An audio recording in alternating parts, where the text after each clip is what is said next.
上手くなる人とそうじゃない人、めちゃくちゃはっきりしてるポイントがあるんですよ。一番は自己流なのかそうじゃないのかです。自己流ってダメなんですよ。いきなり自己流は論外。何かを目指してその人を完全にトレースというかコピーというか吸収インストールしてった先で、その先で自己流にならなきゃいけないんですよ。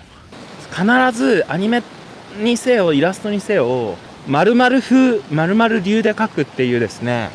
明確な目標絶対必要ですから。逆に言うとね、もうね、書いたことないのにわからないのに何もなんで見ないで書くのかなっていうのが僕からしたら本当不思議でしょうがないんですよ。それで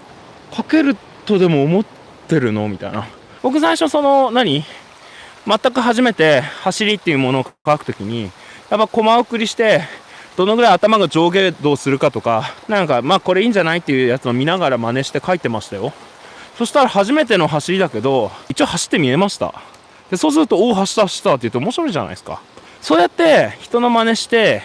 面白いってなるわけじゃんっていうので少しずつ積み上げていくわけじゃないですか。なんで基本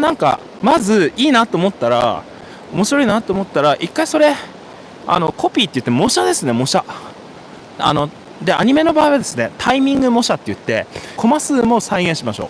一回書くとね、なんとなくねそのノリとか動きが分かるようになりますよ。今度大事になるのは何を模写するかなんですよ。とか何を見ながら書くか、それがその人の要するに向いてる向いてないなんですよ。模写したらきっと上手くなるんだろうなっていう風にだけ思ってやってない人っていうのもいると思うんですけど、それはそれでその人はその程度なんです。その程度しかやりたくないんですよ。これもちょっとごめんね、ほんとひどい話なんだけど、全くその気なんか起きない人はですね、正直あんまりアニメに向いてないと思うんですよ僕漫画描きたいって言ってんだけど、漫画の小回りとかネーム模写とかね、漫画描きたいって言ってんだったらそれねそうなるはずです。イラストみたいなの描きたいだってそうなるはず。イラスト描いてます、描きます。見よう見まねで模写してみたり、その色スポイトしてみたり、ありとあらゆる手でこの人の色ってどうなってんだろう、どういうレイヤー重ねてんだろう、そしたらどういう風な感じになってんだろうみたいな気になってしょうがなくて調べるし、見よう見まねで模写するはずだしやってるはずなんですよ。思いつきですね。その思いつきってすごい大事なんですよ。そうすると自分が思ったすぐやる、なるべくそうしましょう。分かんないなって思ったらすぐ見る資料をね。これはどうなのかな、私描けないな、私絵の才能ないのかな、これ見たらずるいかな、昔隣の子の絵見たら怒られたな、でもどうなのかな、見ろ。そんなこと紙の上で考えてる時間があるんだったら早く見よう。その資料見ましょう。うだうだ言ってる暇があるんだったら、考えてる暇があるんだったら見ましょう。すぐ見る。自分の何が分かってて分かってないかっていうことがね、およそ曖昧な人が多すぎますね。絵の話とか聞いてると曖昧であることを曖昧にしてさらに曖昧にするから、自分がなんだかよくわからないですみたいな感じの人結構多いんですよ。やっぱ絵を作るっていう、姿勢になってないってことなんですよ。絵とか創作をする人の特徴って何かっていうと、今思ったことを言うってことだよねとか、今感じてることをそのままなるべく言葉にする。人にどう思われるかとかじゃなくて、これいいと思う悪いと思うっていうね、ことだけなんですよね。なんでかっていうと、今描いてる絵1枚ね、この線いいと思う悪いと思う、ダメだなって思ったら描き直すよね。分かんないのに分かんないまま描き続けたり、自分が分からないという自覚を、もやっとしたまんまですね、どうにかしようとしたりですね、これねシンプルに面倒くさいだけなんですよ。それで甘んじてですね、創作を続けるってこと自体がですね、今日の話で言うと慢心っていうかおごりなんですよね。自覚してください。まず自覚大事。何も見ないで書くってことは、これ書けるとでも思っているのか自分はってね、書ける前提でいるのがすごいなって思うわけですよ。僕はもうずっと書けない前提で取り組んでますね。ルックバックのね押山監督の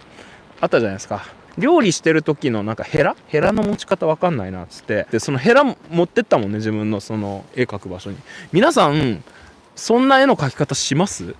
これわかんないっつってそれそのまま持ってってどう持つかなってやってますか？ああいうドキュメンタリー見たらそういうとこ見ましょうね。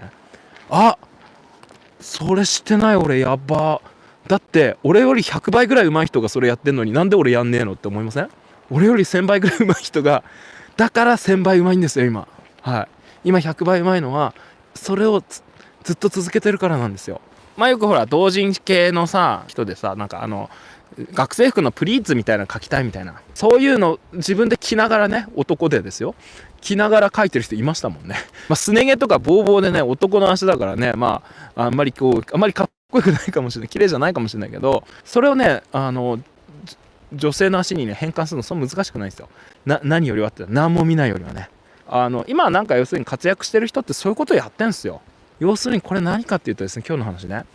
描いた絵が大事なのか、自分のよくわからない思い込みが大事なのかっていう戦いなんです。でこれがですね、やっぱりね、もうまあ正直絵を見ると分かります。なんかこの人自分の思い込みの方を大事にしちゃってんだな。まあそれはそれでね、全然趣味でやる分には、自分の狭い世界観の中で楽しむ分には何も見て書く必要はないです、正直。そう、人に評価をされたくない、別にしてほしくない、もう自分の思い込みの中で私は楽しく創作をしたいんだ、絵をなんかそういう参考なんか、見るのなんかめんどくさい、